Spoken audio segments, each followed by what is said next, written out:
আসসালামু আলাইকুম। আজকের এই ভিডিওতে আমরা ইসলামে অত্যন্ত ভয়াবহ একটি পাপ সুদ বা রিবা এবং এর কঠোরতম শাস্তি নিয়ে আলোচনা করব। সুদ এমন একটি মারাত্মক অপরাধ যার বিরুদ্ধে স্বয়ং আল্লাহ এবং তার রাসূল সাল্লাল্লাহু আলাইহি ওয়াসাল্লাম যুদ্ধের ঘোষণা দিয়েছেন। আসুন আমরা কুরআন ও হাদিসের আলোকে জেনে নেই সুদখোরের জন্য দুনিয়া ও আখিরাতে কি ভয়াবহ পরিণতি অপেক্ষা করছে। আল্লাহ ও তার রসুলের পক্ষ থেকে যুদ্ধের ঘোষণা।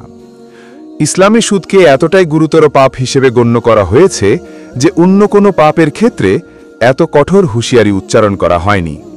পবিত্র কুরআনে আল্লাহ তাআলা ইরশাদ করেছেন, হে ঈমানদারগণ, তোমরা আল্লাহকে ভয় করো এবং সুদের যা বকেয়া আছে তা ছেড়ে দাও যদি তোমরা মুমিন হও, আর যদি তোমরা তা না করো তবে আল্লাহ ও তার রসুলের পক্ষ থেকে যুদ্ধের ঘোষণা শুনে নাও।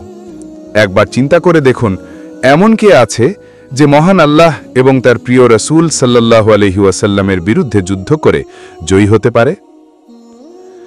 কিয়ামতের দিন সুদখোরের অবস্থা হবে অত্যন্ত অপমানজনক ও ভয়ঙ্কর।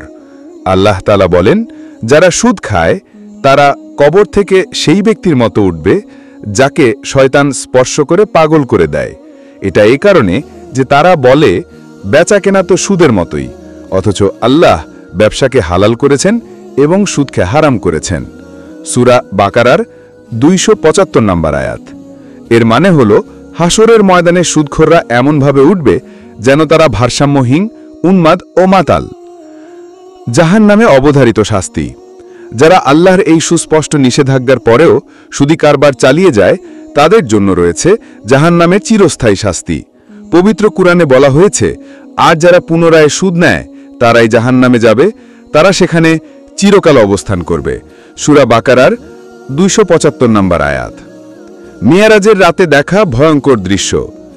রাসূলুল্লাহ সাল্লাল্লাহু আলাইহি ওয়াসাল্লাম মিয়ারাজের রাতে সুদখোরদের ভয়াবহ শাস্তির দৃশ্য অবলোকন করেছেন। তিনি বলেন, মিয়ারাজের রাতে আমি এমন একদল লোকের নিকট দিয়ে অতিক্রম করছিলাম যাদের পেটগুলো ছিল ঘরের মতো বিশাল এবং তার মধ্যে অসংখ্য সাপ কিলবিল করছিল, যা বাইরে থেকেই দেখা যাচ্ছিল। আমি জিবরাইল আলাইহিস সালামকে জিজ্ঞাসা করলাম, এরা কারা? তিনি উত্তর দিলেন, এরা আপনার উম্মতের সুদখোর লোক। ইবনে মাজা 2273 নম্বর হাদিস।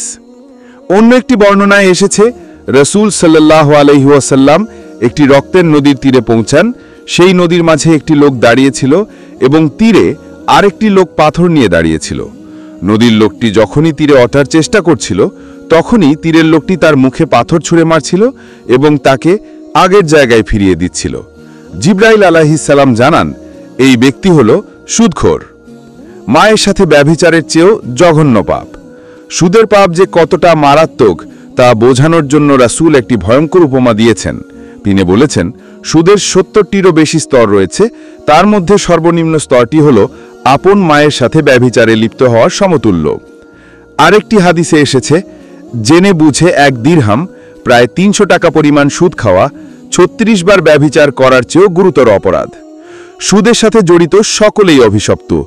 শুধু যে সুদ খায় সেই অপরাধী নয়, বরং সুদি লেনদেনের সাথে জড়িত প্রত্যেকেই আল্লাহ রাসূলের সাল্লাল্লাহু আলাইহি ওয়াসাল্লামের অভিশাপের অন্তর্ভুক্ত। হযরত জাবের রাদিয়াল্লাহু বর্ণনা করেন, রাসূলুল্লাহ সাল্লাল্লাহু আলাইহি ওয়াসাল্লাম সুদ গ্রহণকারী, সুদ প্রদানকারী, সুদের চুক্তি লেখক এবং এর সাক্ষীদারের উপর অভিশাপ দিয়েছেন এবং বলেছেন তারা সবাই সমান অপরাধী। কুরআন ও হাদিসের এই আলোচনা থেকে এটি স্পষ্ট যে সুদ একটি ধ্বংসাত্মক মহাপাপ। এটি কেবল ব্যক্তির আখিরাতকেই ধ্বংস করে না, বরং দুনিয়া থেকেও বরকত উঠিয়ে নেয়।